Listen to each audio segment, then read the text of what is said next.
we would be creating a situation in which we would be saying, this is what you're asking us to say, which is that a president is entitled not to make a mistake,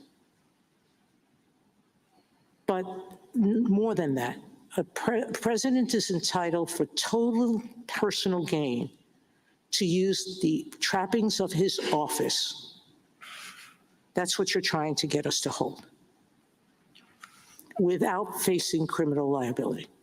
Your Honor, I would say three things in response to that. First, the doctrine that immunity does not turn on the allegedly improper motivation or purpose is something that this court has reaffirmed in at least 9 or 10 That's cases. absolute immunity, but qualified immunity does say that whatever act you take has to be within what a reasonable person would do.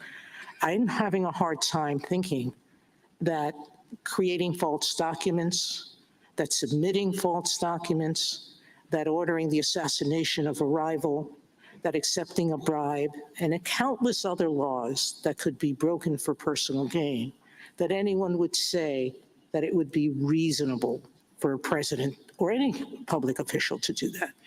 Your Honor, as this court said very persuasively in Fitzgerald, the allegation that this particular act would be done for an unlawful purpose or was unlawful could be made in every case. And therefore, if that were the doctrine, that the allegation of improper purpose is what deprives the objective acts of their immunity, then the immunity would have no purchase. And that's reflected in many of the other court's cases. Isn't the work, though, of the improper motive, at least in the absolute immunity context, to tell us what are official acts and what are not? I mean, I'd understood that even in the, first of all, your ask is absolute immunity, isn't it? That's our principal position. That's your position is you want the same kind of doctrine that we've applied in other contexts when we say an official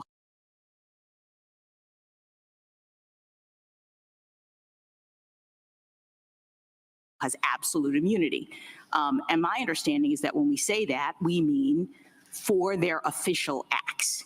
Is that right? Yeah, the Supreme Court is hearing the oral arguments for President Trump's, the former President Trump's immunity claims. Yes. Okay, so any official acts, so then in that world, the real decision-making from the court standpoint is whether or not something is an official act or not, correct? That is an important determination by all means. I mean, that's the determination in the absolute immunity world, because if you determine that it's an official act, then the principle is that you get immunity for it, correct? That is correct. All right, so my question, and I think the Chief Justice may have asked this at the beginning, is how do you determine what, or maybe Justice Thomas, how do you determine what is an official act? And when we're talking about the kinds of scenarios that Justice Sotomayor brought up, one could say that when the president is using the trappings of his office to achieve a personal gain, then he's actually not acting officially, even if the doctrine was absolute immunity. So what do you say about that?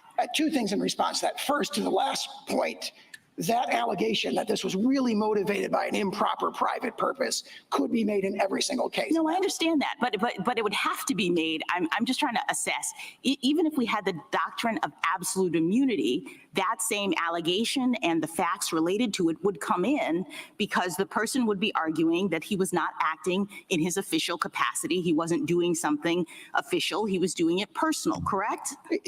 I agree. The objective, or I'm not sure I agree, but the point I would make in response to that is in Fitzgerald against Nixon, this court emphasized that would result in an intrusive discussion or determination of the president's personal motives for every official act. And again, this is not just in the case of the presidency. All right, can I just ask you another quick question before my colleagues take it over here? At the beginning of your analysis, when you were giving your opening statements, you were talking about you suggested that the lack of immunity and the possibility of prosecution in the presidential context is like an innovation. And I understood it to be the status quo.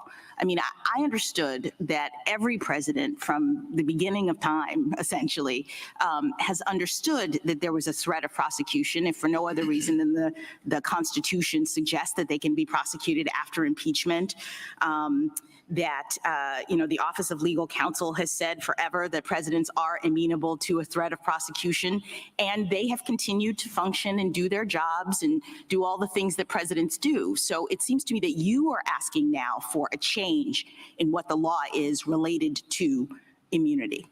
I would quote from what Benjamin Franklin said at the Constitutional Convention, which I think reflects best the founders' original understanding and intent here, which is at the Constitutional Convention, Benjamin Franklin said, "History provides one example only of a chief magistrate who was subject to public justice, criminal prosecution," and everybody cried out against that. No, I understand, but since Benjamin Franklin, everybody has thought, including the presidents who've held the office, that they were taking this office subject to potential criminal prosecution, no? I see the opposite. I see all the evidence going the other way. Marbury against Madison, Mississippi against Johnson discussed this broad immunity principle that naturally. So what was up with the pardon? What was up with the pardon for President Nixon? I think that. If everybody thought that presidents couldn't be prosecuted, then what was that about? Well, he was under investigation for both private and public conduct at the time, official acts and private conduct. And I think everyone has properly understood that the president, since like President Grant's carriage riding incident, everyone has understood that the president could be prosecuted. Counsel, on that score, there does seem to be some common ground between you and your colleague on the other side, that no man's above the law, and that the president can be prosecuted after he leaves office for his private conduct. Is that right? We agree with that. And then the question becomes, as we've been exploring here today a little bit, about how to segregate private from official conduct that may or may not enjoy some immunity. And I'm sure we're going to spend a lot of time exploring that.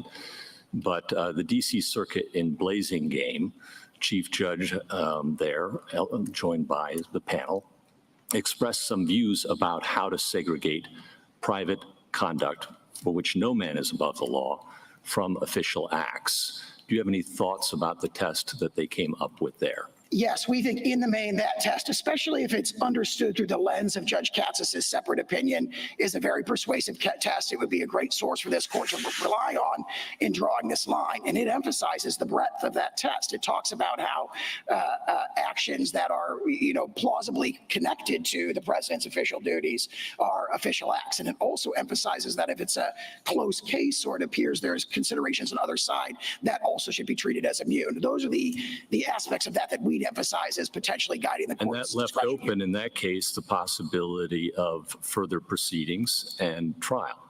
Exactly right. And that would be a very natural course for this court to take in this place. The court can and should reverse the categorical holding of the D.C. Circuit that there's no such thing as official acts, especially when it comes to. But you'd agree further proceedings would be required. That is correct. There would have to be, and I would point the court to Anderson against Creighton, where the court said there'd be kind of two stages to these further proceedings. There's looking at the indictment itself, or in that case, it was a complaint, but look at the charging document itself and see whether on the face of it, this is alleging official acts. And if not, or it can't be determined, then there'd be a factual proceeding. And all that under Mitchell against Forsyth and so forth would have to occur before any other proceedings in the district. Counsel, speaking of, Go ahead.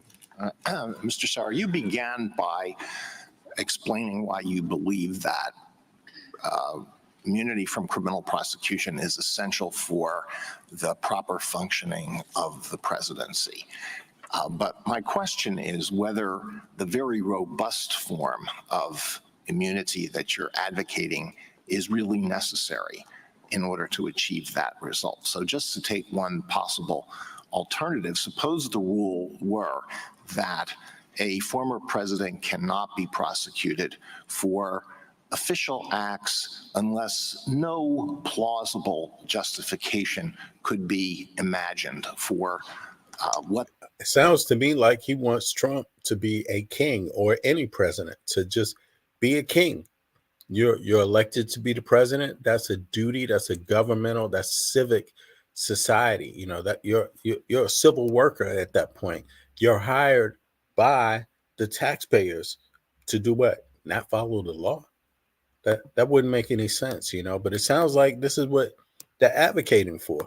What the president did, taking into account history and legal precedent and the information that was provided to the president at the time when the act was taken. Would that be sufficient? Or if it is insufficient, why would it be insufficient? That might be a much better rule than what emerged from the lower courts here. We think it would be insufficient because, again, that long line of cases talking about using the president's motives and the intrusive consideration of the president's motives as transforming acts to official and unofficial would come into play. And of course, once you can make that allegation, all of a sudden you've opened the door. You no longer have a per se clear, bright line rule. You have a determination in every single case. Well, what if it were not? What if it did not involve any subjective element? It was purely objective. You would look objectively at the various relevant factors. That sounds to me a lot like Blazing Game, and especially viewed through the lens of Judge Katz's separate opinion, and that may not be different than what we're proposing to the court today. Well, Blazing Game had to do with the difference between official conduct and private conduct, right? That's correct. I understood the court to be asking that. No, this would apply, and just a possibility. I don't know whether it's a good idea or a bad idea, or whether it can be derived from the structure of the Constitution or the vesting clause or any other source. But this would be applied in a on purely objective grounds when the president invokes an official power in taking the action that is at issue. Yes, I believe the reason I think of Blazing Game is because it talks about an objective, context-specific determination to winnow out what's official and what is purely private conduct. And again, with a strong degree of deference to it. I'm sorry, if I understood Justice Alito, he's suggesting not that. He's suggesting whether, even if it is an official act, whether you still grant immunity if that act is not plausibly viewed as within the realm of law. He can correct me if I'm wrong. No, that was the question. This is wild. Trump is literally in court, right? He's literally appearing in court today for a hush money trial. And right now he has another case in front of the Supreme Court for qualified immunity, which is, he's busy. Trump is very busy right now. That, I think, would be a superior rule than the categorical denial that emerged in the trial court here. I do think it would. I'm not quite sure why he used the word plausible, because that seems to negate, might as well give absolute if you're saying plausible, because anybody could argue plausibility. We don't even require plausible, we require reasonable in qualified immunity, so. Well, I mean, one might argue that it isn't plausibly legal to order SEAL Team 6, and I don't want to slander SEAL Team 6 because they're honorable officers, and they are bound by the Uniform Code of Military Justice not to obey unlawful orders. But no, I think one could say that it's not plausible that is legal, that action would be legal. And I'm sure I've thought of lots of hypotheticals. I'm sure you've thought of lots of hypotheticals where a president could say, I'm using an official power, and yet the president uses it in an absolutely outrageous manner. That, if for an objective determination, may well be an interesting approach to take. So apply it to the allegations here. What is plausible about the president assisting in creating a fraudulent slate of electoral candidates? Assuming you accept the facts of the complaint on their face, is that plausible that would be within his right to do? Absolutely, Your Honor. We have the historical precedent we cited in the lower courts of President Grant sending federal troops to Louisiana and Mississippi in 1876 to make sure that the Republican electors got certified in those two cases, which delivered the election to Rutherford B. Hayes. The notion that Did he just quote 1876? Hold on. sending federal troops to Louisiana and Mississippi in 1876 Yes, he to did. make sure that the Republican electors got certified in those two cases, which delivered the election to Rutherford B. Hayes. The notion that it's completely implausible, I think, just can't be supported based on the face of this indictment, or even Knowing that the slate is fake, knowing that the slate is fake, that they weren't actually elected, that they weren't certified by the state.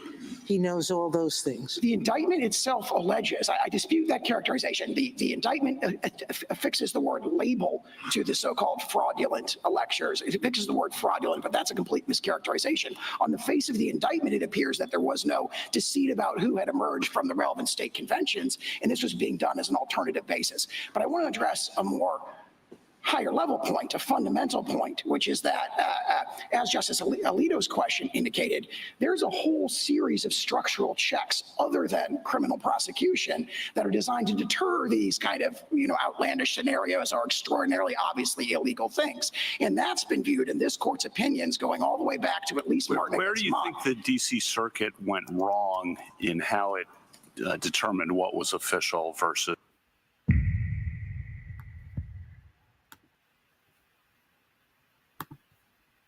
Concede that private acts don't get immunity. We do. Okay, so in the special counsel's brief on pages 46 and 47, he urges us, even if we were to decide or assume that there was some sort of immunity for official acts, that there were sufficient private acts in the indictment for the case to go back and the trial to begin immediately. And I want to know if you agree or disagree about the characterization of these acts as private. Petitioner turned to a private attorney, was willing to spread knowingly false claims of election fraud to spearhead his challenges to the election results. Private? As alleged, we dispute the allegation, but Of that course. sounds private to me. Sounds private. Petitioner conspired with another private attorney who caused the filing in court of a verification signed by petitioner that contained false allegations to support a challenge. That Private. also sounds private. 3 private actors, 2 attorneys, including those mentioned above, and a political consultant helped implement a plan to submit fraudulent slates of presidential electors to obstruct the certification proceeding, and petitioner and a co-conspirator attorney directed that effort. You read it quickly. I believe that's Yeah. private. I don't want to. So those acts you would not dispute. Those were private, and you wouldn't raise a claim that they were official. As characterized, what we would say, Your Honor, if I may, what we would say is official is things like meeting with the Department of Justice to deliberate about who's going to be the acting Attorney General of the United States. Sure. Communicating with the American public, communicating with Congress about matters of enormous Thank you. concern. Thank you. Thank you, counsel. And what is the consequence in terms of going forward with your acknowledgement that those are private acts as opposed to official acts? If you look at the indictment here, there's a bunch of acts that we think are just clearly official. There may be allegations that mostly relate to what the government has described here as private aim or private end, and the court should remand or address itself, but remand for a Brewster-like determination, which is what's official and what's private. The official stuff has to be expunged completely from the indictment before the case can go forward, and there has to be a determination, at least on remand, of what's official, a 2-stage determination of what's official and what's private. Well, if you expunge the official part from the indictment, how do you, that's like a one-legged stool, right? Giving somebody money isn't bribery unless you get something in exchange. And if what you get in exchange is to become the ambassador to a particular country, that is official, the appointment that's within the president's prerogatives.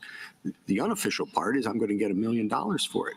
So if you say you have to expunge the official part, how does that go forward?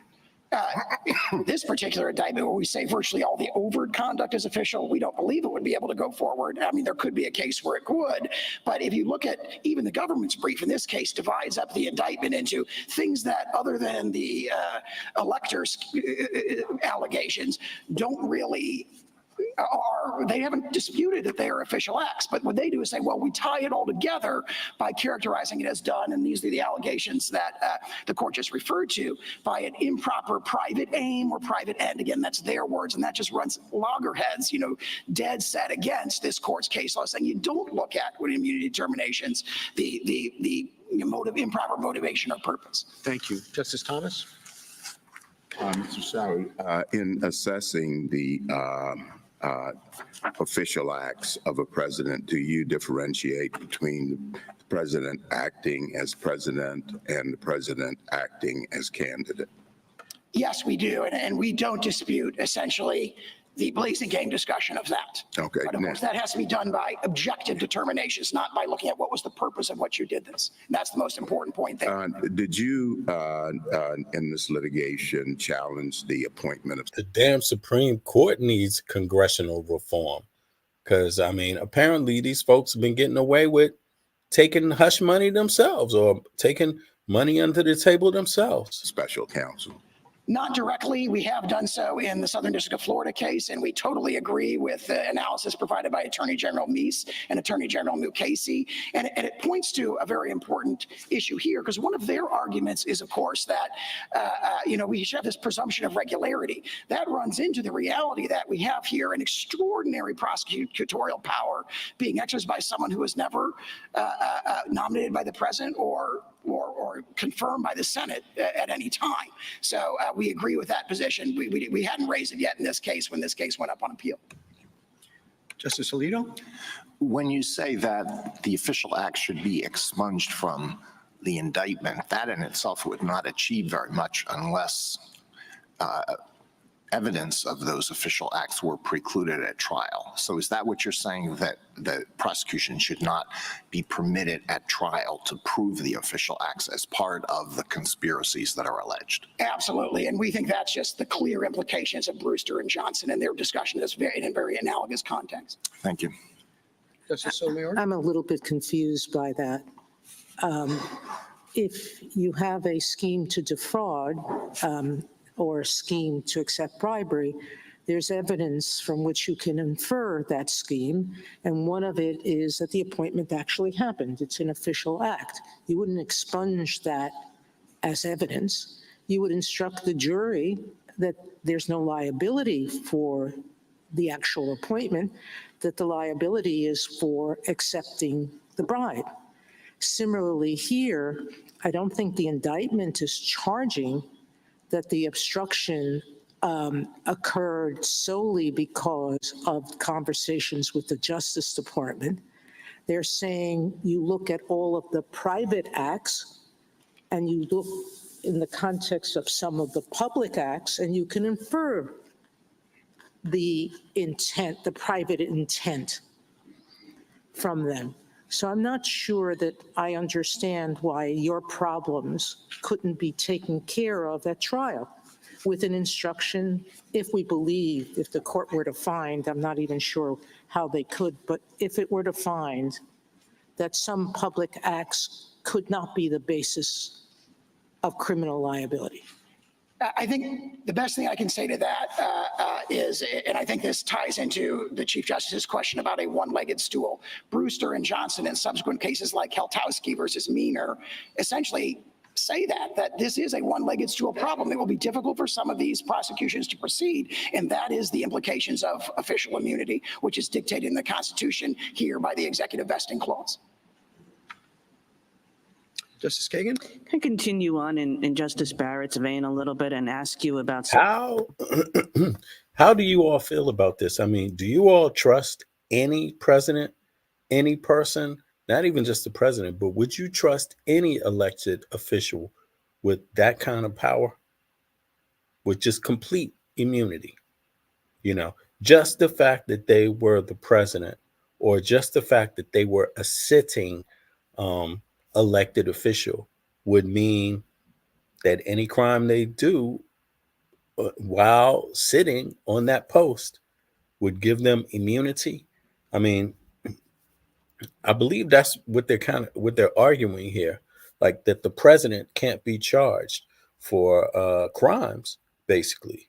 So that these would have to be crimes that he committed before or after being the president, but they can't continue.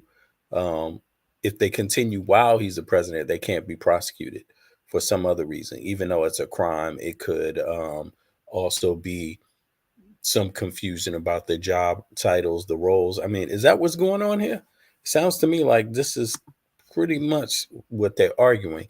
And would you want any president to, regardless, like, let's say he wins this argument for Trump, but Trump doesn't become president, would you want the next president to have that that law in effect, or that new precedent to be upheld?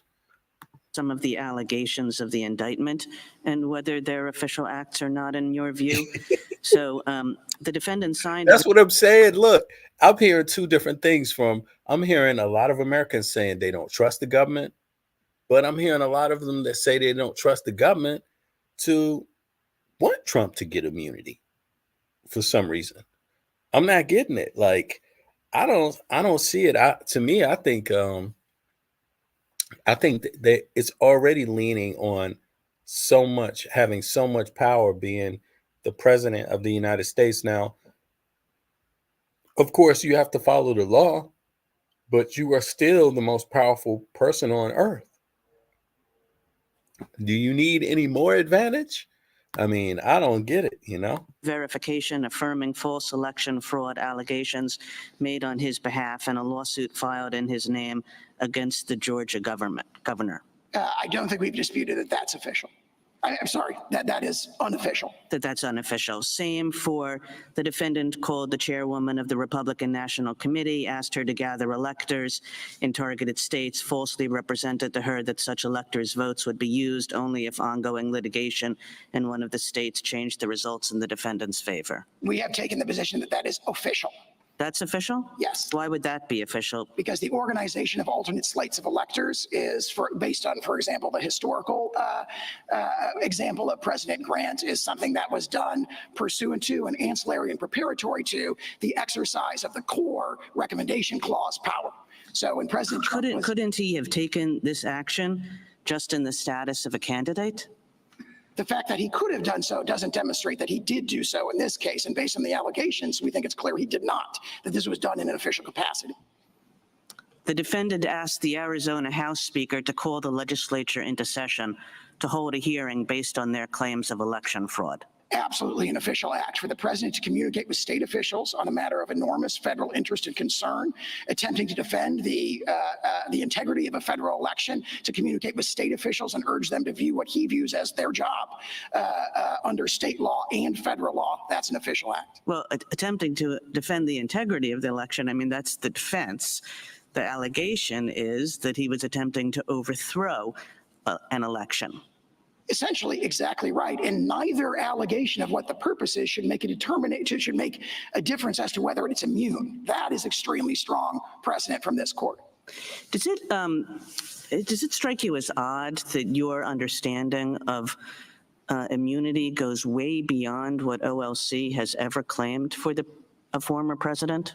I view the OLC opinions here as strongly supporting us, because anytime a congressional statute basically got anywhere near touching the president's prerogatives, they've said, oh, we're going to interpret the statute narrowly to avoid that. So well, that's a different question. I mean, what OLC has always said is that sitting presidents get immunity, but former presidents, no. Now, there might be a different argument made about whether a statute or whether a statute as applied to particular conduct is properly available against the president.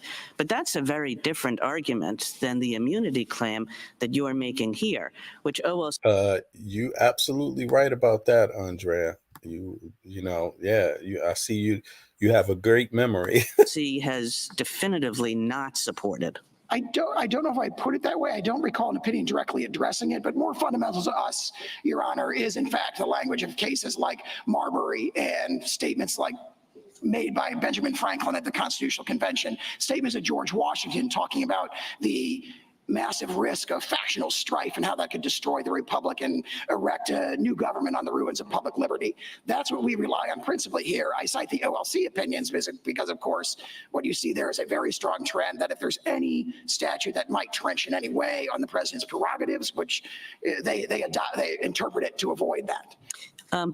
If a president sells nuclear secrets to a foreign adversary, is that immune? That sounds like similar to the bribery example, likely not immune. Now, if it's structured as an official act, he would have to be impeached and convicted first before. What does that mean if it's structured as an official act? Well, I don't know in the hypothetical whether or not that would be an official act. You probably have to have more details to apply the Blasingame analysis or even the Fitzgerald analysis that we've been talking about. How about if a president orders the military to stage a coup? I think that, as the Chief Justice pointed out earlier, where there is a whole series of, sort of guidelines against that, so to speak, like the UCMJ prohibits the military from following a plainly unlawful act. If one adopted Justice Alito's test, that would fall outside. Now, if one adopts, for example, the Fitzgerald test that we advanced, that may well be an official act, and he would have to be, as I'll say in response to all these kinds of hypotheticals, has to be impeached and convicted before he can be criminally prosecuted.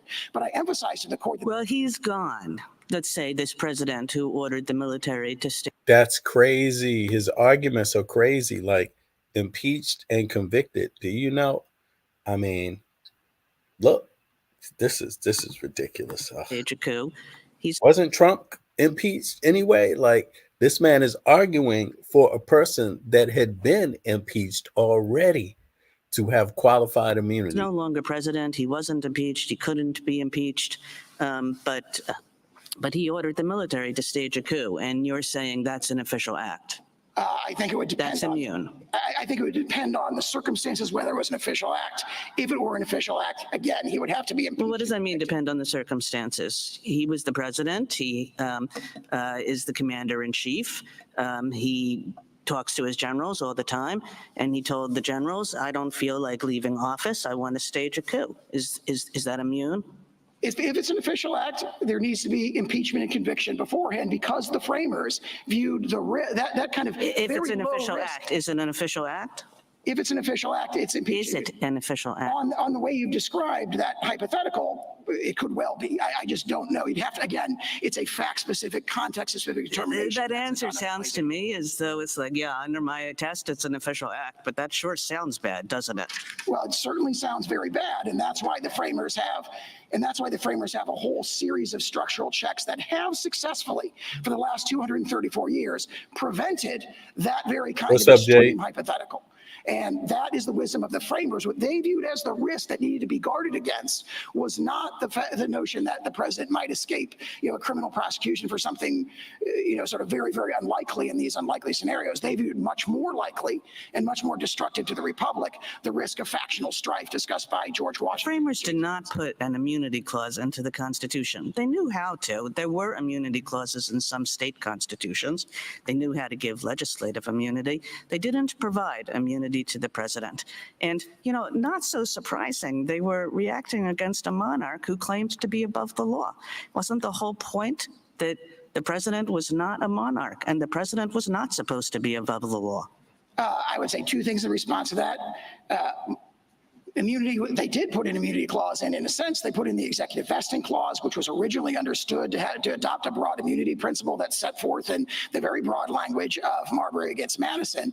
And also they did discuss and consider what would be the checks on the presidency. And they did not say, we need to have criminal prosecution. Right there at the Constitutional Convention, Benjamin Franklin says, we don't have that. That's not an option. Everybody cried out against that as unconstitutional. The structural check we're adopting is impeachment. And they're very clear on that in pages 64 to 69 of the second volume of Farrand. Thank you. Justice Gorsuch? Just returning to the Chief Justice's hypothetical about the ambassador sale and bribery. Congress has a statute that specifically names the president and says he can be criminally prosecuted for bribery, presumably after he leaves office.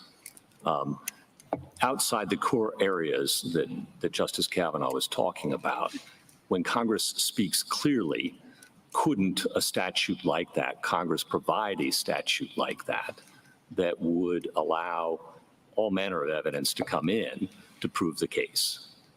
I think our position is that would have to be an unofficial act, purely private conduct for that prosecution to go forward. All right, but outside the core areas of executive power, if there is a clear statement from Congress that something is unlawful and it applies to the president, I'm struggling to see why in that case, perhaps the evidence could come in. Yeah, the strongest possible case, in our view, is what you've described as kind of the core executive powers, the unrestrictable powers within the meaning of SELA law. But again, the holding of, for example, Brewster and Johnson that we've relied on doesn't turn on how central it is of a legislative act. It just says if it's an official act, which here we would say applies basically the outer perimeter test of Fitzgerald against Nixon, that doesn't come in. What would happen if presidents were under fear that their successors would criminally prosecute them for their acts in office, whether they're engaged in drone strike, all the hypotheticals. I'm not going to go through them. It seems to me like one of the incentives that might be created is for presidents to try to pardon themselves. Do you have any thoughts about that? That is, I didn't think of that until Your Honor asked it. That is certainly one incentive that might be creative. What we think is most important. We've never answered whether a president can do that. Happily, it's never been presented to us. And if the doctrine of immunity remains in place, that's likely to remain the case for those very issues. As Fitzgerald, I think, very powerfully emphasized, the real concern here is there going to be bold and fearless action? Is the president going to have to make a controversial decision where his political opponents are going to come after him the minute he leaves office? Is that going to unduly deter? Is that going to dampen the ardor of that president to do what our constitutional structure demands of him or her, which is bold and fearless action in the face of controversy? And perhaps if he feels he has to, he'll pardon himself every 4 years from now on. But that, as the court pointed out, wouldn't provide the security because the legality of that is something that's never been addressed. Now, one of the checks and balances, in addition to impeachment that you've discussed, is subordinate liability. You don't contest It's getting deep. that everybody following an unlawful order beneath the President of the United States can be immediately prosecuted, do you?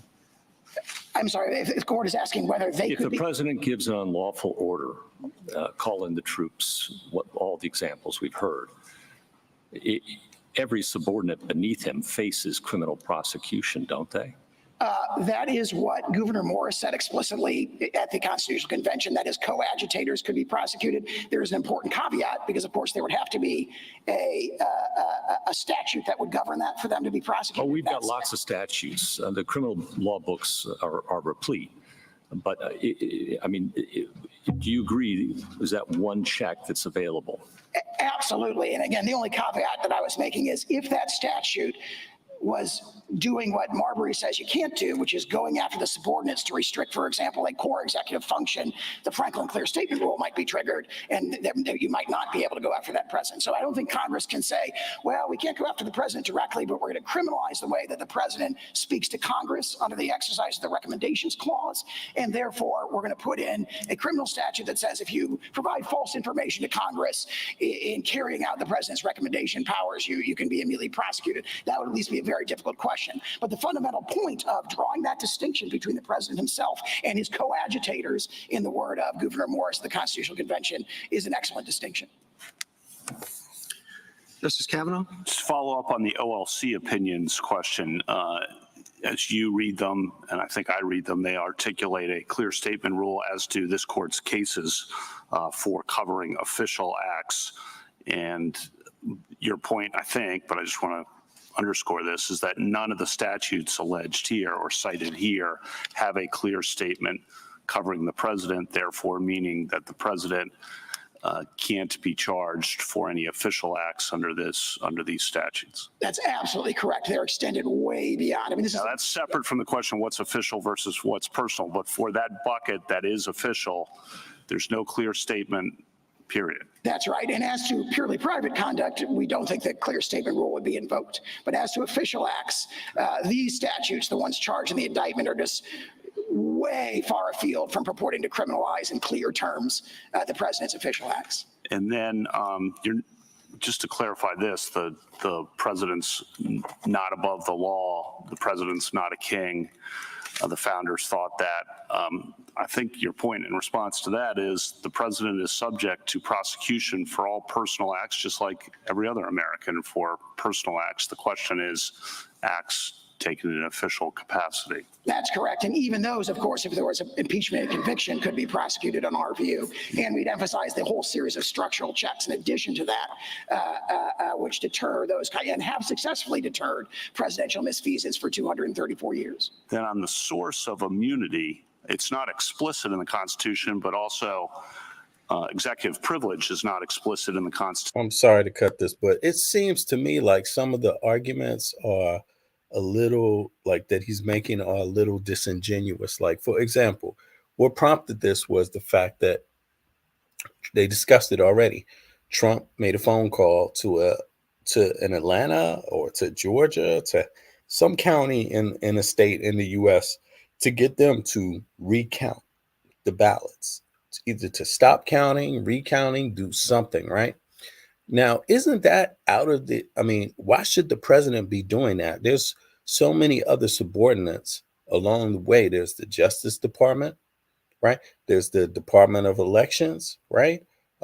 Specifically, then each state has its own Department of Elections, you know, that monitors these things.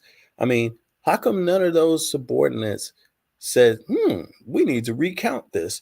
I see something funny happening. Like, to me, that seems so strange, but yet the president, all the way in DC, furthest away from the ground, the person furthest away from the voting booth, the person furthest away from any of those checks and balances and other people who do those jobs, they have a sneaking suspicion and can just pick up the phone and make a call like that. I mean, don't you find that's a little strange that that's one of the arguments, you know, that's being discussed? Like, I mean, I'm not saying it's wrong to bring it up, but it seems almost like Trump's attorney is confused about whether that's personal or in the presidential capacity.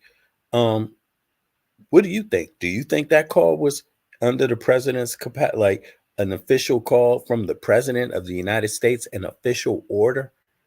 Do you think that's within the president's purview, the elections?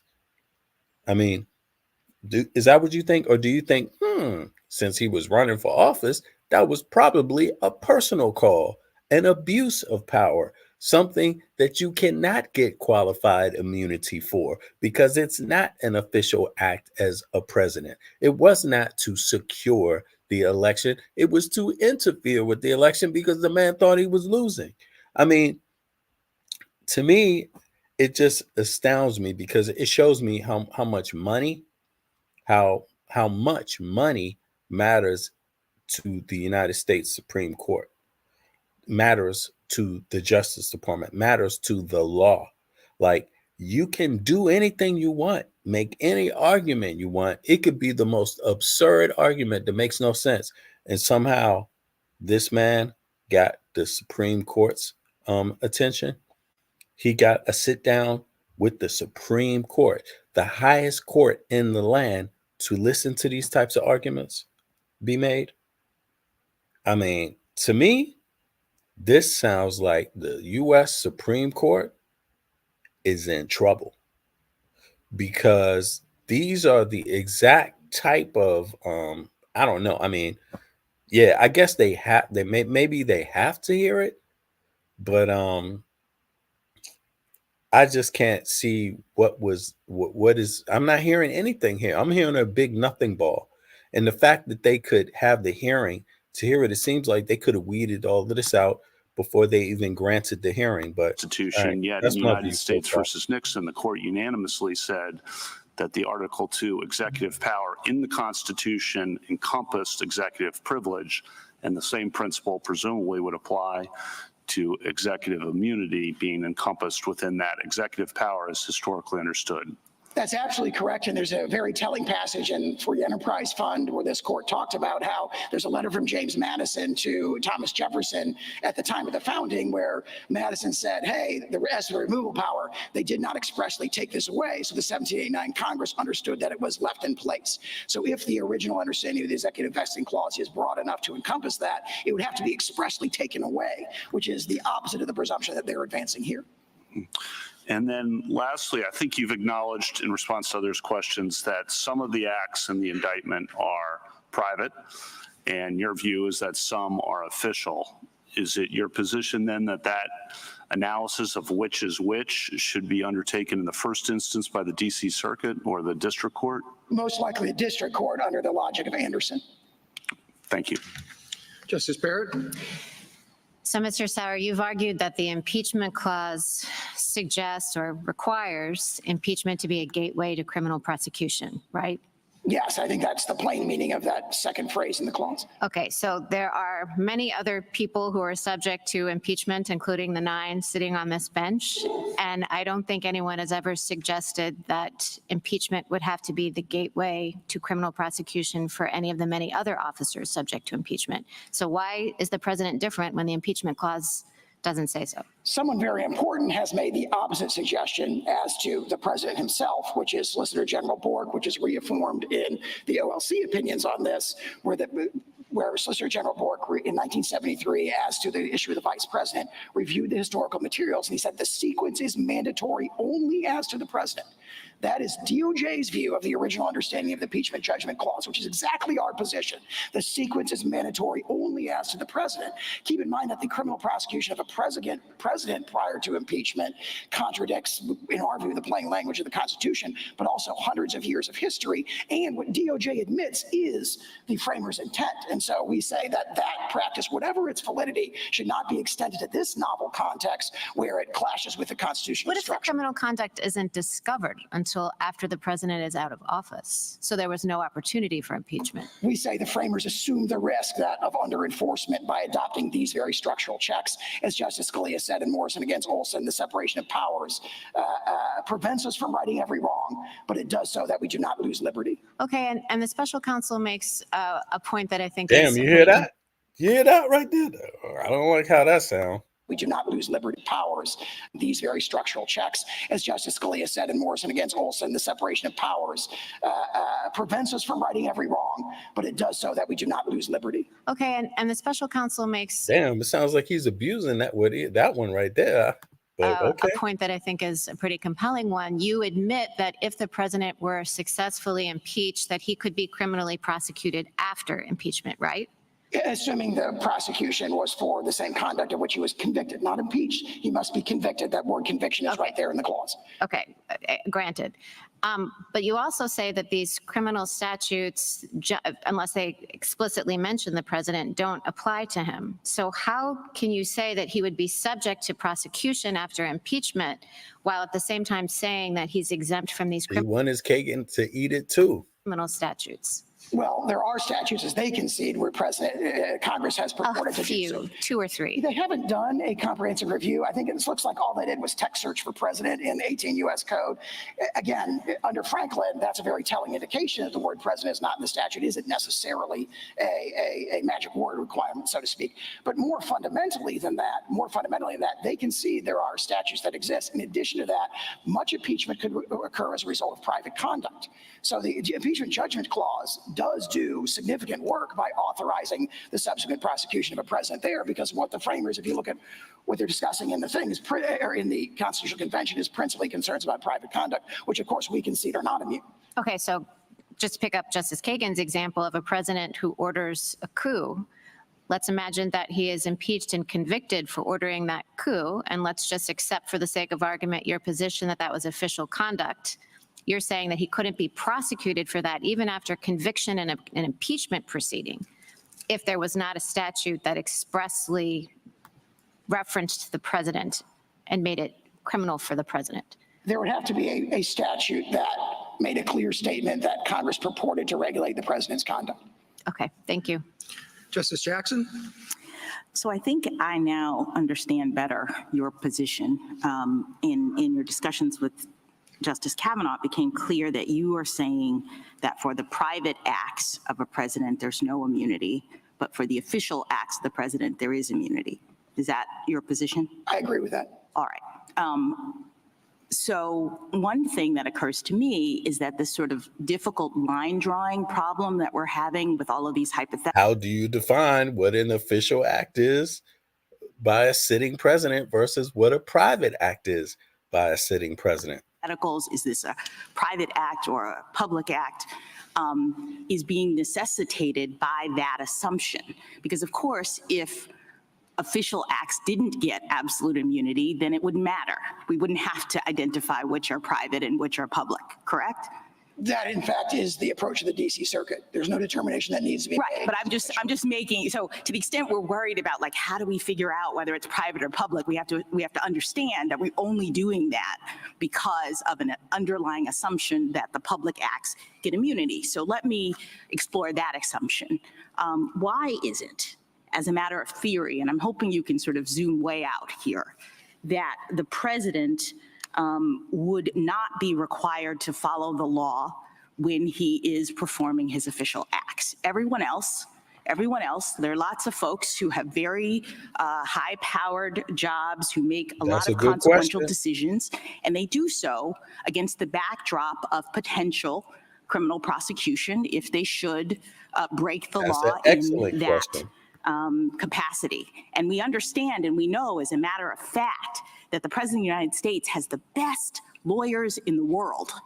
When he's making a decision, he can consult with pretty much anybody as to whether or not this thing is criminal or not. So why would we have a situation in which we would say that the president should be making official acts without any responsibility for following the law? I respectfully disagree with that characterization. The president absolutely does have responsibility. He absolutely is required to follow the law in all of his official acts. But the remedy for that is the question: could he be subject to personal vulnerability, sent to prison for making a bad decision after he leaves office? But other people who have consequential jobs and who are required to follow the law make those determinations against the backdrop of that same kind of risk. So what is it about the president?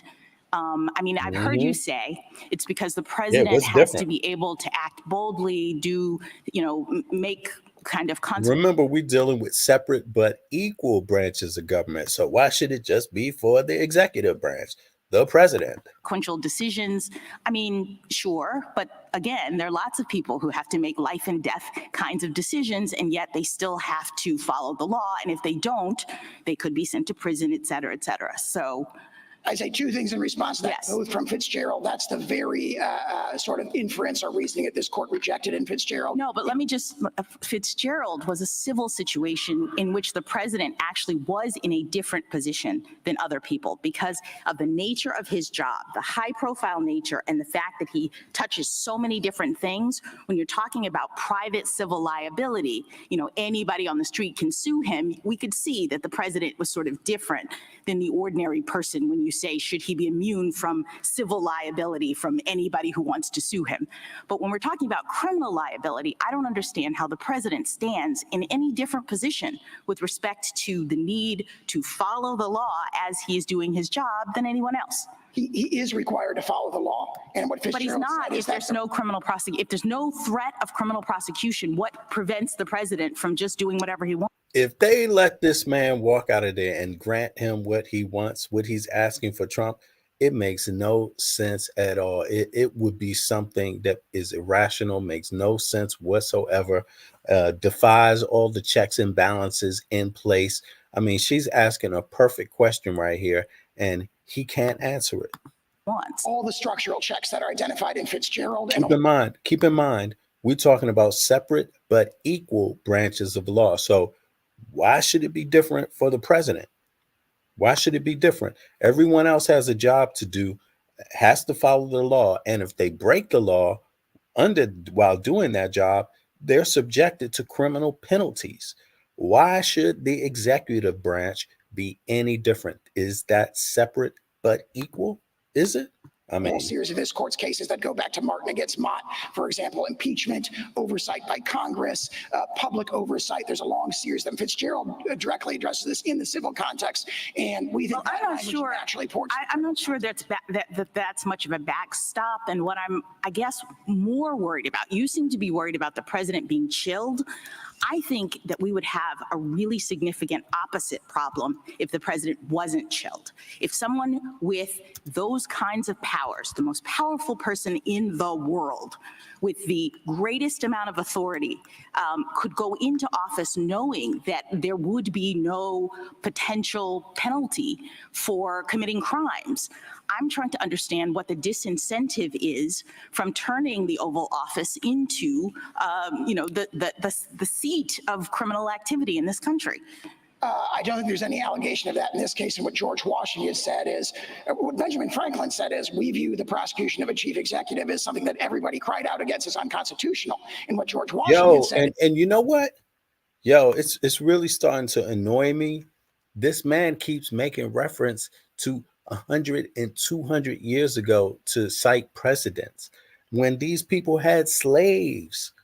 These people were the wealthy of the wealthy. These people were the lucky. Everybody couldn't even vote. when some of these people were writing laws. You know what I'm saying? He keeps referring to shit before the turn of the century. He even referred to 1877. Like, damn, do you know how messed up shit was in 1877? Like, you know, but yet he wants a president to not have, I mean, he wants a president to have qualified immunity, basically. That means you could commit a crime. If you commit a crime while you're the president, you likely cannot be charged for it, period, because you could make some argument that, hey, you know, whatever it was, I was the president at the time. I had to do it for this reason or whatever, you know, just whatever reasons. But why should the president have qualified immunity when nobody else from any other branch of government would have it? What's different? Separate but equal. The executive branch is supposed to be an equal branch of government, not a superior branch of government. Is we're worried about factional strife, which will. No, I'm also, let me put this worry on the table. If the potential for criminal liability is taken off the table, wouldn't there be a significant risk that future presidents would be emboldened to commit crimes with abandon while they're in office? It's right. Let me answer you hell to the yes. That would be. Now, the fact that we're having this debate because OLC has said that presidents might be prosecuted. Presidents from the beginning of time have understood that that's a possibility. That might be what has kept this office from turning into the kind of crime center that I'm envisioning. But once we say no criminal liability, Mr. President, you can do whatever you want, I'm worried that we would have a worse problem than the problem of the president feeling constrained to follow the law while he's in office. I respectfully disagree with that because the regime you described is the regime we've operated under for 234 years. There has not been an expectation based on 234 years of unbroken political. All right, let me ask you another question. Let me ask you another question about this clear statement line of questioning. First of all, I didn't see you argue that below. I don't know. I understand that you have that set of in your briefs here, but did you argue before the DC Circuit something about a clear statement with respect to statutes? Yes, in our separately filed motion for motion to dismiss based on statutory grounds, we extensively argued not just this clear statement rule, but a whole panel. Right, but that's not the question presented in this case. The question presented in this case comes out of your motion for immunity. So to bring in now an argument that you didn't raise below, it seems to me you forfeited it, no? I believe it's fairly included within the question presented, especially because the court expanded the question presented from what either of the parties submitted. But not to statutory interpretation. I mean, that argument goes to statutory avoidance, constitutional avoidance, statutory interpretation. You asked for immunity, which is a totally different thing. I think they're very closely related logically. The question is does immunity exist and to what extent does it? And the argument is immunity at least exists to the extent that it raises a grave constitutional question that triggers the clear statement rule. That's a really But that's totally circular. You use that argument to avoid constitutional questions. Exactly. That is totally circular. And this man, he has been doing this, making these kind of arguments in front of the Supreme Court, and they gave this man a view. They gave him a hearing, and these are the circular arguments that's being made. In other words, for people that don't know what circular mean is they don't make sense in the end. They come right back to the same problem again. What he's suggesting would bring people right back to the same problem that the laws were already created, which he wants changed. But the laws were created to solve these issues. Maybe they're not perfect, but they're made to address them. And he's making arguments as if somehow, those same laws are not enough and that, don't go deep enough. But he's really asking for a laxing of laws, and he's asking for it under a branch of government, a sitting person, the leader of a branch of government, that he's not asking for any other supposed equal branch of government. I mean, it makes no sense. You are asking us a constitutional question here. So it doesn't even make sense to talk about clear statement in rule the way that it's come up in the context of an immunity question. But let me ask you this about it. I had one more question. Yeah, so what is the argument that the president of the United States, who you say is bound by the law, is not on notice that he has to do his job consistent with the law? I mean, to the extent that the clear statement rule comes in at all, it's about the person not being on notice. So I guess I don't understand why Congress in every criminal statute would have to say, and the president is included. I thought that was the sort of background understanding, that if they're enacting a generally applicable criminal statute, it applies to the president just like everyone else. So what is the clear statement that would have to be made in this context? Under Franklin and under Public Citizen, Congress has to speak clearly before it interferes with the president's powers. And we have here an indictment that seeks to criminalize objective conduct that falls within the heartland of core executive authority. Thank you. Thank you, counsel. Mr. Dreeben? Mr. Chief Justice, and may it please the court. This court has never recognized absolute criminal immunity for any public official. Petitioner, however, claims that a former president has permanent criminal immunity for his official acts unless he was first impeached and convicted. His novel theory would immunize former presidents for criminal liability for bribery, treason, sedition, murder, and here conspiring to use fraud to overturn the results of an election. And I'm reminded how the Supreme Court, they also have to serve themselves. I mean, they have to sound like they care about the law, right? But they granted this hearing. And you hear the woman say, if they did this, this would be the first time they have ever done it, for anybody, right? So obviously it's an extreme stretch. I got to say, I don't trust the Supreme Court. For me, it comes down to the votes. It comes down to the votes. The Supreme Court is in hot water. They have members sitting on there about to vote who themselves have gotten money under the table. And there's no punishment for it. They still have, or there's what's the punishment for doing that? Clarence Thomas is one of them. He's sitting right there hearing the case. He already asked the case. Now, I'm not saying they screwing up in terms of Trump. I don't know. What I'm saying is that they sound like they're being somewhat reasonable. I heard some right-wing voices. I heard some unreasonable voices there that sound like they're trying to give an ear to the possibility that somehow Trump could get this immunity, or a president could have this immunity, which makes no sense under the Constitution. But I've heard stronger arguments from and dialogue from the more reasonable members. But all in all, if I was American, I wouldn't trust the Supreme Court right now for nothing. I wouldn't trust them. I would say there's problems with corruption that everyday Americans need to seriously be worried about, because these are the people that decide what poison can go in your food.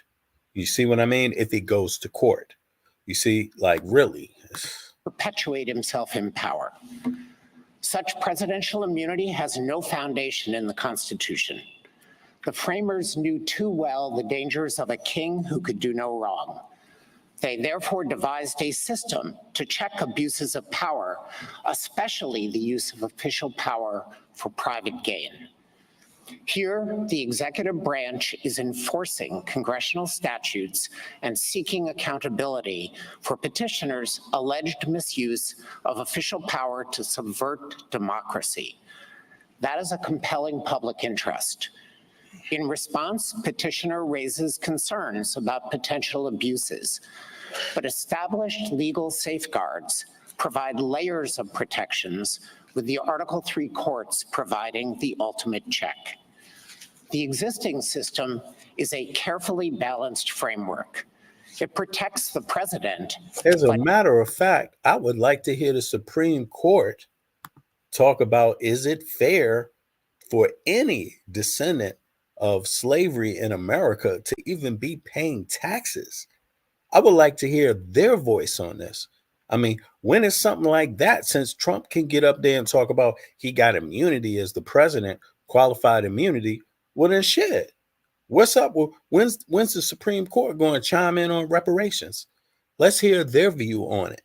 You know, let's hear their view on the descendants of slavery having to pay taxes today after their ancestors for hundreds of years slaved for other people to get rich. Even people like these goddamn presidents that this man is up here quoting in law. You know what I'm saying? Talk about Benjamin Franklin and I don't know, all these dudes. You know what I'm saying? Like, at some point, it's just too much. Not at the high constitutional cost of blanket criminal immunity. Yeah, That what's has up, been the Jade? understanding I of see you in the house, Jade. What's up, bro? every president from the framing through Watergate and up to today. This court should preserve it. I welcome the court's questions. Mr. Dreeben, does the president have immunity, or are you saying that there's no immunity, presidential immunity, even for official acts? Yes, Justice Thomas, but I think that it's important to put in perspective the position that we are offering the court today. The president, as the head of the Article 2 branch, can assert as applied Article 2 objections to criminal laws that interfere with an exclusive power possessed by the president or that prevent the president from accomplishing his constitutionally assigned functions. That is the constitutional doctrine that currently governs the separation of powers. What petitioner is asking for is a broad blanket immunity that would protect the president, a former president, from any criminal exposure absent impeachment and conviction, which has never happened in our history. And we submit that is not necessary in order to assure that the president can perform all of the important tasks that the Constitution reposes in him. Over in not so distant past, the presidents or certain presidents have engaged in various activity, coups or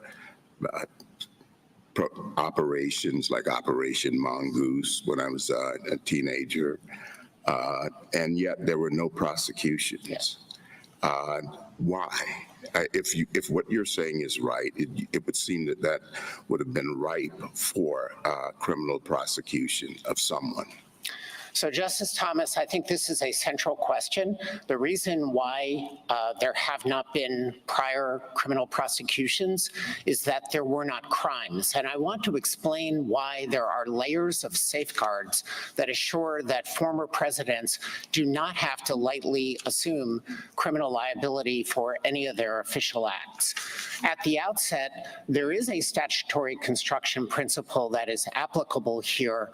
It arises when there is a serious constitutional question about applying a criminal statute to the president's acts.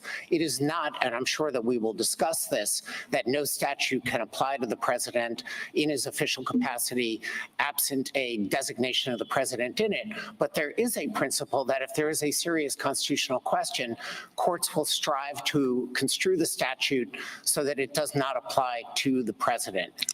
In addition to that, the president, I think has been mentioned earlier, has access to advice from the attorney general, and it would be a due process problem to prosecute a president who received advice from the attorney general that his actions were lawful, absent the kind of collusion or conspiracy that itself represented a criminal violation, which I don't really see as being a realistic option.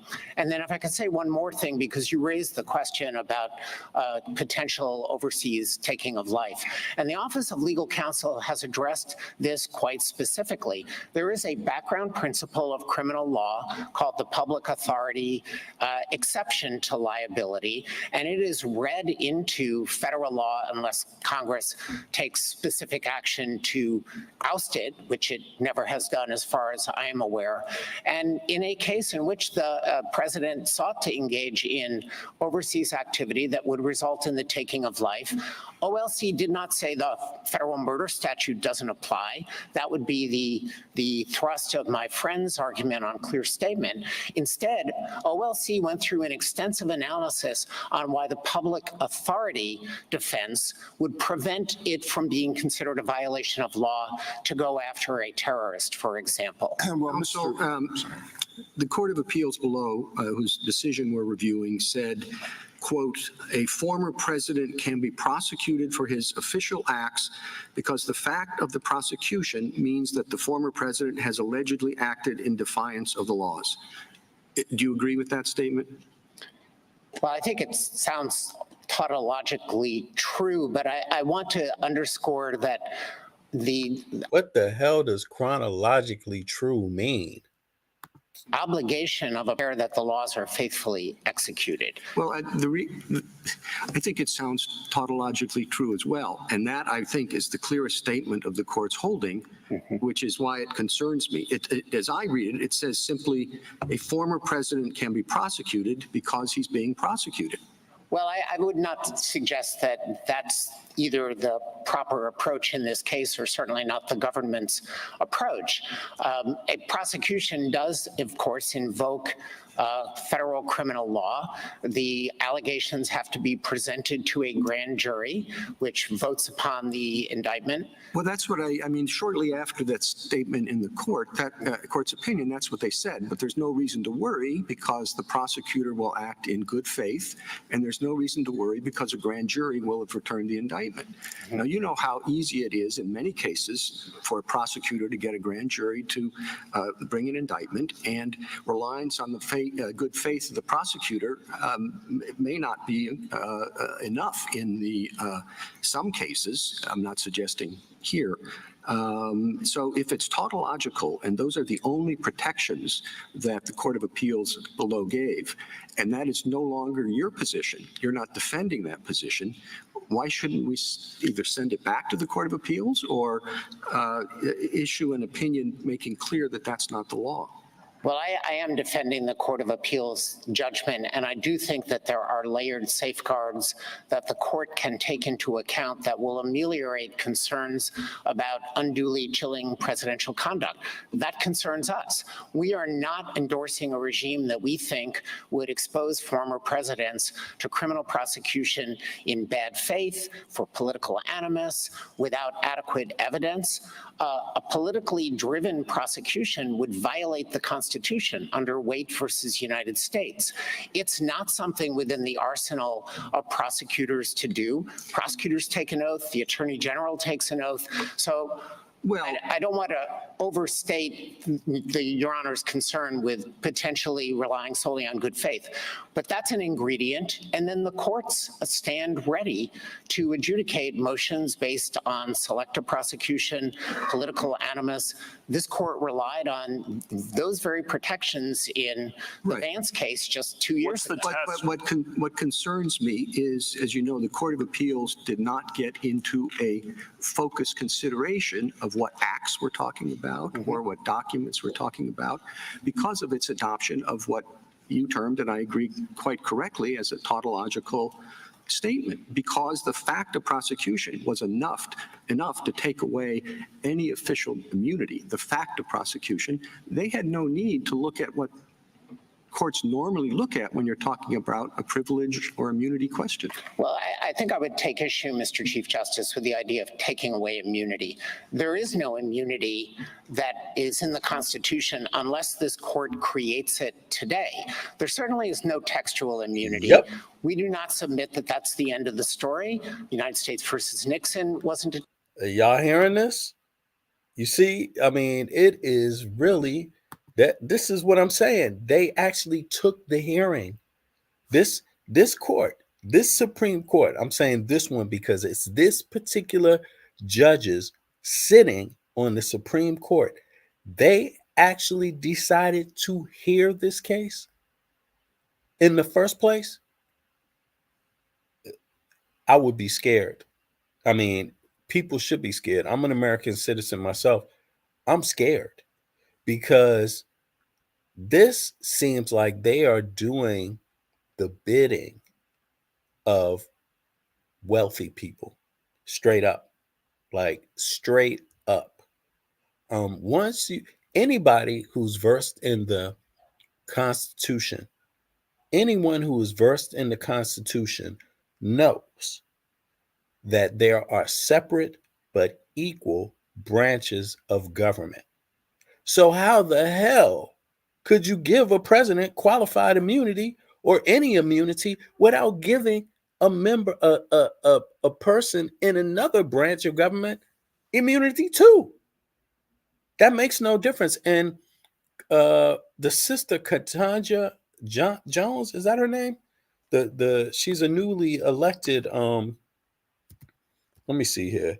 Katanja, right, Brown Jackson. She's a newly elected member to the Supreme Court, or appointed member to the Supreme Court. She illustrated that in her question. I don't understand this. To me, this Supreme Court, they need to get rid of these folks and get some new people that want to actually uphold the law, because it doesn't get any worse than a Supreme Court doing the bidding of the wealthy folks in the richest country on earth. The citizens should be very afraid. That's just my opinion, but this is what I'm getting out of it. And I didn't turn this on expecting to hear anything. I just said, oh, what? The Supreme Court is hearing this shit today? I better go live on this shit too and listen to the arguments being made. It's incredible. It's incredible, really. Textually based case, neither was Nixon versus Fitzgerald. We endorse both of those holdings. But what is important is that no public official has ever had the kind of absolute criminal immunity that my friend speaks of, even with respect to. Yeah, this is the defense. There's two different sides, so this is not this is the attorney who isn't, he's not defending Trump.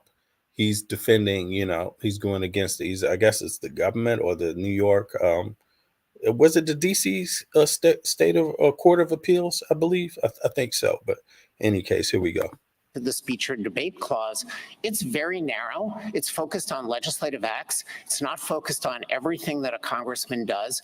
And it responds to a very specific historical circumstance that basically involved the two other branches potentially harassing legislators and preventing them from doing their jobs. That's why it ended up in the Constitution.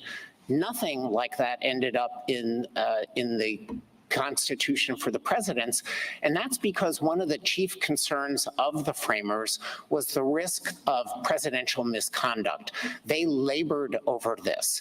They adopted an impeachment structure that separated removal from office as a political remedy from criminal prosecution.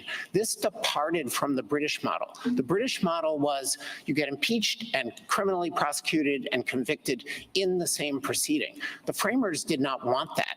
They wanted a political remedy in case a president was engaging in conduct that endangered the nation. He could be removed. He can't be prosecuted while he's a sitting president. That's been the longstanding Justice Department position. Mr. Dreeben, you dispute the proposition that a former president has some form of immunity. But as I understand your argument, you do recognize that a former president has a form of special protection, namely that statutes that are applicable to everybody must be interpreted differently under some circumstances when they are applied to a former president. Isn't that true? It is true because, Justice Alito, of the general principle that courts construe statutes to avoid serious constitutional questions.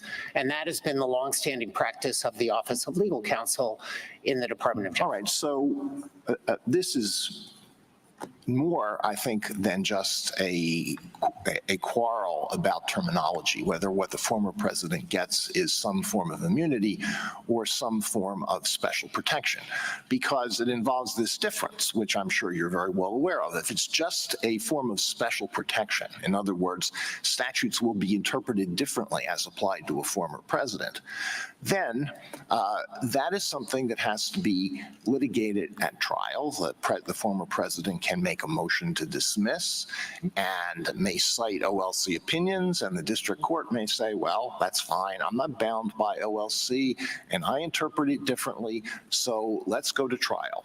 And then there has to be a trial, and that may involve great expense, and it may take up a lot of time. And during the trial, the former president may be unable to engage in other activities that the former president would want to engage in.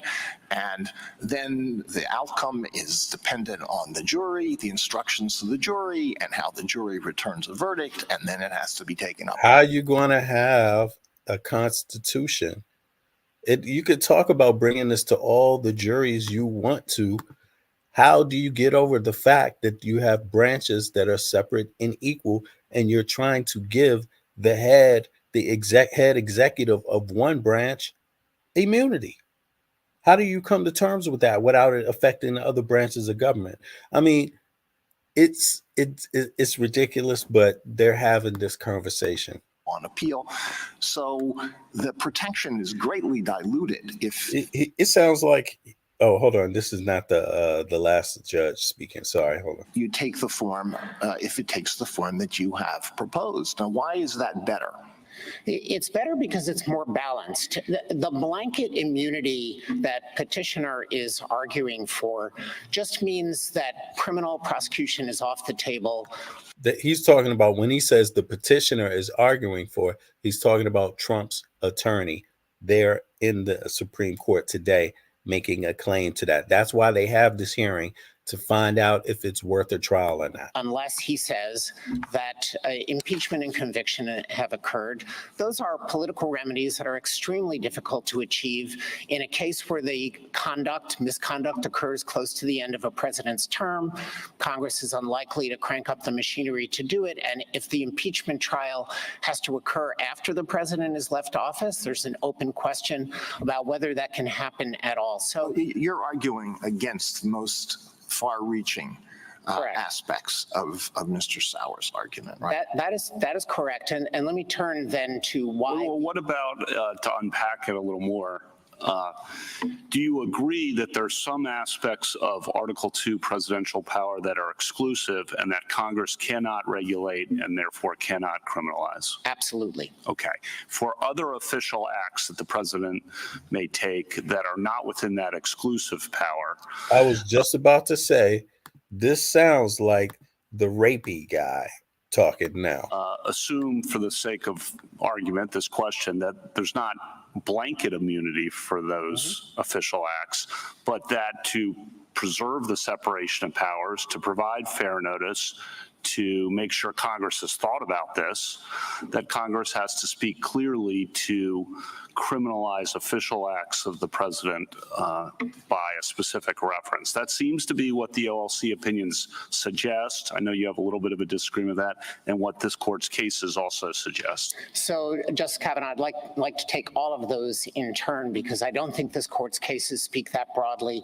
I definitely don't think that the Office of Legal Counsel opinions stand for this broad Kavanaugh ain't shit, y'all. Like, really. Position that unless the president is specifically named, he's not in the statute. And I don't think that that's necessary in order to afford adequate protection for the president's valid Article II functions. When you said unless, sorry to interrupt, but I want to just get this out and you can incorporate it in the answer. You said unless there's a serious constitutional question. Right.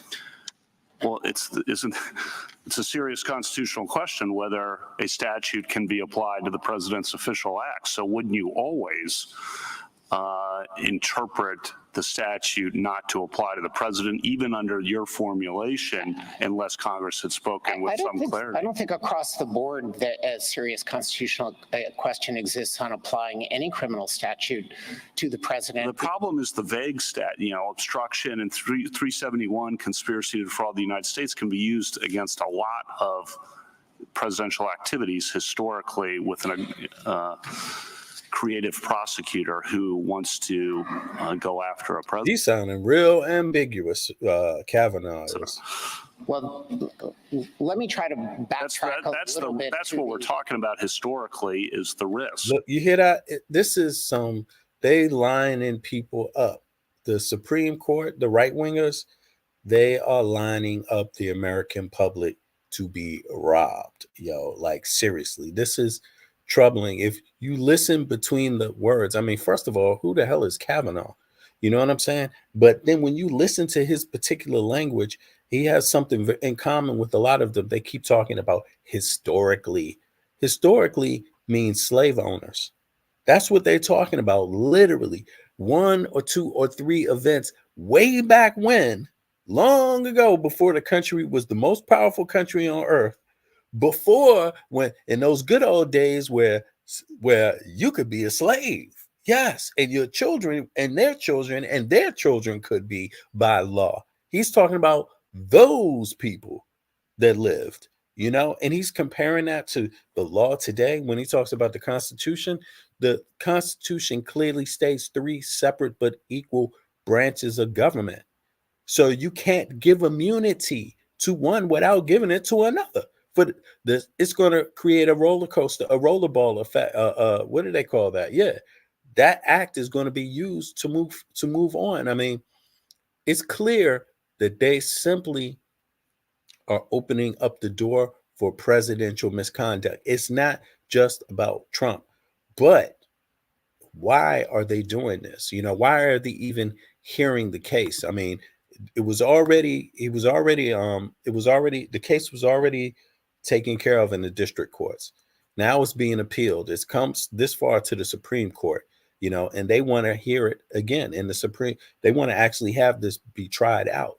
So these particular questions, like, they don't have the answers to them already. I mean, American people really better start following some things, because the more we don't follow, the more we allow people to have these ridiculous conversations. Like, there's a conversation. There's no immunity towards crimes, period. The president and others have enough legal advice to know how to do something without committing a crime. If they committed a crime, it's because it's a crime. Nobody's supposed to have you become a king if you can just murder a person and you have immunity. President can't be he can't be convicted of that. You know, while in office or after, that means the person can do whatever they want. What you think they're going to do with that kind of power? That is crazy. That and going forward, the risk. So you can take all of that. I think that the question about the risk is very serious. And obviously, it is a question that this court has to evaluate. For the executive branch, our view is that there is a balanced protection that better serves the interests of the Constitution, that incorporates both accountability and protection for the president. And I want to go through the protections that do exist, but perhaps it's worth returning at the outset to the statutory construction question that you raised. The Office of Legal Counsel has said the offense of bribery, of course, applies to the president. It does not name the president, Justice Gorsuch. Section 201 does not specifically name the president. I would assume that's personal. So. Well, I think that that's what Brewster said. Bribery statute in 607 says the president. I've got it in front of me, and so there is that. Well, let me just back up, though, just a second to what was a quick exchange with Justice Kavanaugh that I just want to make sure I understand. Yeah. Did you agree that there are some core functions of the executive that president conduct that Congress cannot criminalize? Yes. So is that a form? I mean, we can call it immunity, or you can call it they can't do it, but what's the difference? We call it an as applied Article 2 challenge. Okay. Can we call it immunity just for shorthand's sake? So I think we are. Exactly. It's not called immunity in the first place. It's Article 2, period. That's not immunity. Article 2 is not immunity. You know, narrowing the ground of dispute here. It seems to me there is some area you concede that an official acts that Congress cannot criminalize, and now we're just talking about the scope. Well, I don't think it's a just, but I think it's a very significant gap between any official act and the small core of exclusive official acts. I got that, but I want to explore that. Okay. So, for example, let's say a president leads a mostly peaceful protest sit-in in front of Congress because he objects to a piece of legislation that's going through. Mm-hmm. And it, in fact, delays the proceedings in Congress. Now, under 1512 C2, that might be corruptly impeding an official proceeding. Is that core and therefore immunized, or whatever word euphemism you want to use for that? Or is that not core and therefore prosecutable Well, without a clear statement that applies to the president? it's not core. The core kinds of activities that the court has acknowledged are the things that I would run through the Youngstown analysis. And it's a pretty small set, but things like the pardon power, the power to recognize foreign nations, the power to veto legislation, the power to make appointments, these are things that the Constitution specifically allocates to the president. Once you get out. A president then could be prosecuted for the conduct I described after he leaves office? Probably not, but I want to explain the framework of why I don't think that that would be prosecution that would be valid. First, I think you need to run through all of the sort of normal categories of analysis. Is there a serious constitutional question that's posed by applying that statute to the president? If so, then you may well default to it does not apply, at least on that fact. Well, I thought you said it, that was my question. Yes, and I you said it fell outside that core, we'll call it immunity for simplicity's sake. Yes, I understand. But there's a separate category. Okay, so why couldn't he be prosecuted for leading a civil rights protest in front of the Capitol that delays a vote on a piece of important legislation? So I think what you need to do is run through all of the very president-specific protective layers of analysis. So one of them is whether the statute would be construed not to apply to his conduct, even if it's not part of that small core of things that Congress can't regulate at all. If it operates to prevent the president from fulfilling his Article 2. He could have given speeches against it. He did. Yes. But he did something more, and it corruptly impeded and sought to influence an official proceeding. Well, so I don't know. We're starting with the layers, I think, of protection, and we're now down through whether the statute would be construed to apply to him. Then there'd be a question of whether— Assume it does. I will assume it. Then there's a question of whether he has the state of mind necessarily to Assume he violate does. it. Okay. Nobody knows what corrupt intent means. We've been around that tree We will twice already. probably find out. And maybe it means that he knows that he was doing wrong, is what the Perhaps. government told us. Right. He knows he's doing wrong. He knows he shouldn't be up there blocking a congressman from. Well, let me get to the next layer then, which is that the president does have access to the attorney general to provide legal advice and regularly gets legal advice from the attorney general on the lawful scope of the president's activities. We could go down two tracks here. One is that the attorney general advises him that as an incident of his Article 2 authority and in carrying out the functions of the presidency, he can lawfully participate in that protest. It's kind of the First Amendment analog to the president's official powers, which the court is exploring in other cases. Alternatively, the attorney general could advise him, I'm sorry, Mr. President, there's nothing in the language of this statute that carves you out. I don't see a serious constitutional question in it because you don't have to do that. And I would advise you not to violate And then he could criminal be law. prosecuted. No.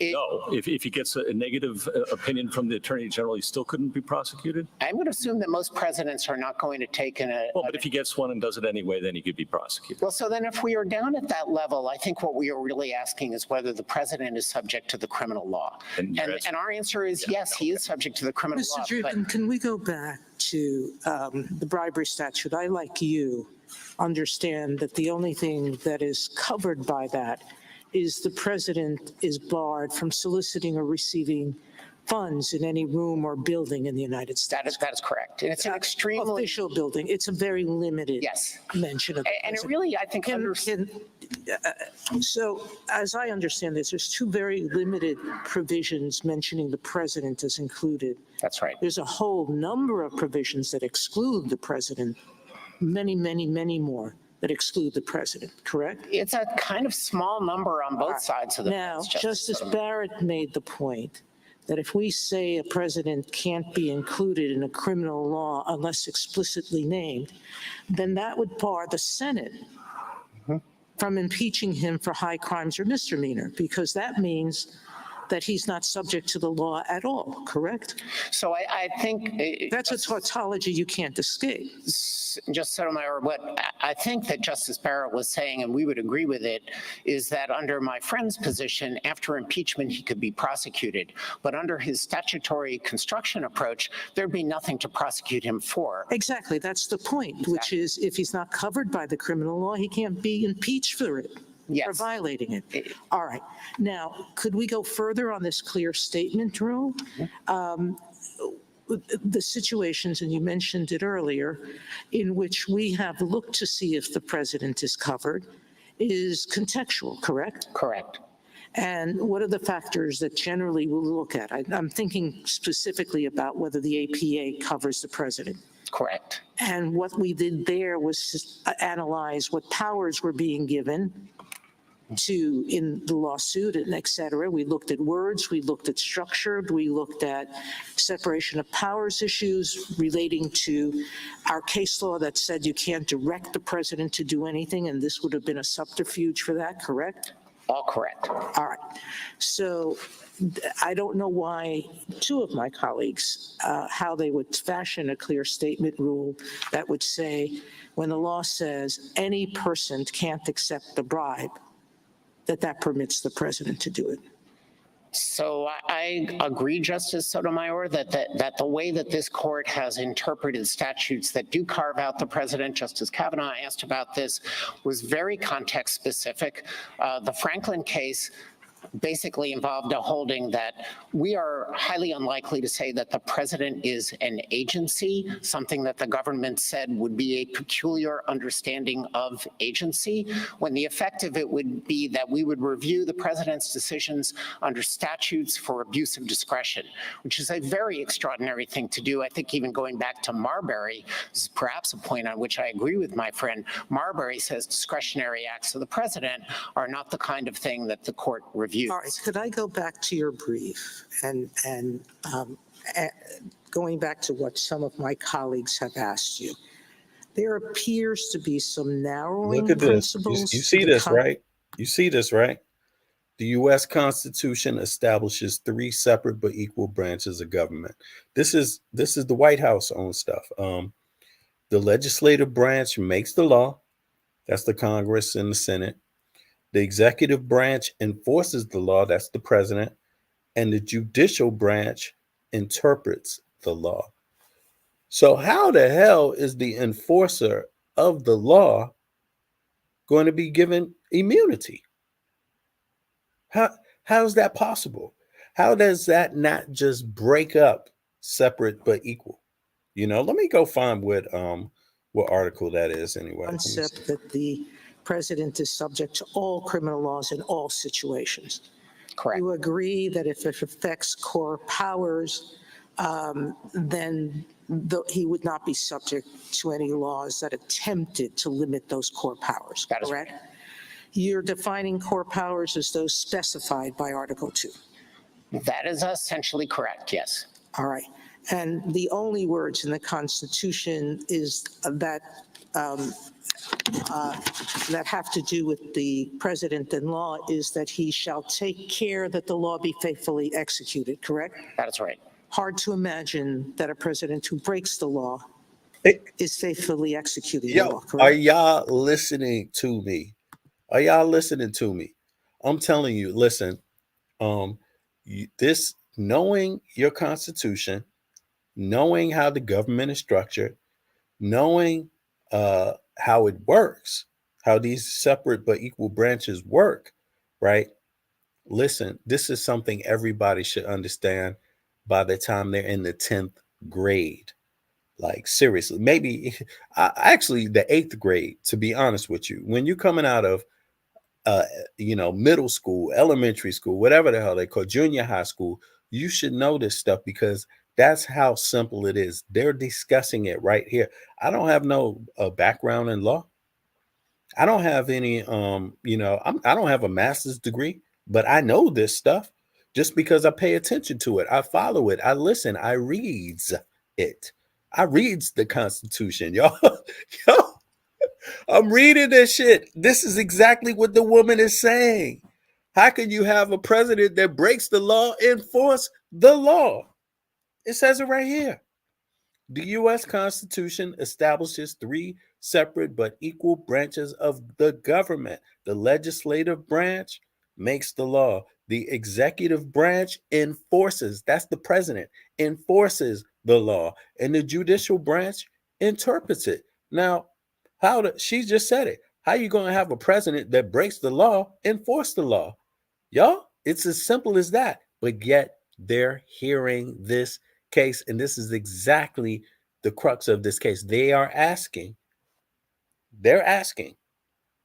the Supreme Court, the highest court in the land, after it's been shot down by the lower courts, they're asking the highest court in the land, and they granted a hearing on this, to subvert basically the American people. I'm telling you, it might sound like I'm exaggerating, but I'm not exaggerating at all. I'm not exaggerating at all. This is about having somebody in the government that is allowed to subvert the law according to their own will and be immune to it. That's what they're discussing right here.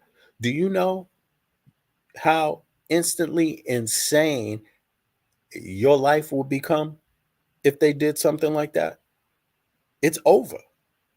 This will not be a moment of the U.S. gets to move along and rebuild or reshape, or this gets to go back to court one day. No, somebody is going to, the next president, you're going to hope has to be the man of the best morals and ethics on earth. Otherwise, he's going to have carte blanche to be the person that could affect everyone's life on earth, especially yours in the U.S., because you live there. Even though the U.S. has a powerful military, that's already happening. You see what I'm saying? What could get worse is inside the country, how American citizens are treated. Understand this law. They talking about police, the judicial prosecutors, how they behave. Yo, how's the man that's going to enforce the law be immune to the law? He has to execute all of the laws. All right. Well, Counsel- Mr. Dreeben, do you really? Take care that the law be faithful. That is essentially correct, yes. Then he would not be subject to any laws that attempted to limit those core powers, That is correct? You're defining core powers as those specified by Article 2. That is essentially correct, yes. All right. And the only words in the Constitution is that that have to do with the president in law is that he shall take care that the law be faithfully executed, correct? That is right. Hard to imagine that a president who breaks the law is faithfully executing the law, correct? He has to execute all of the laws.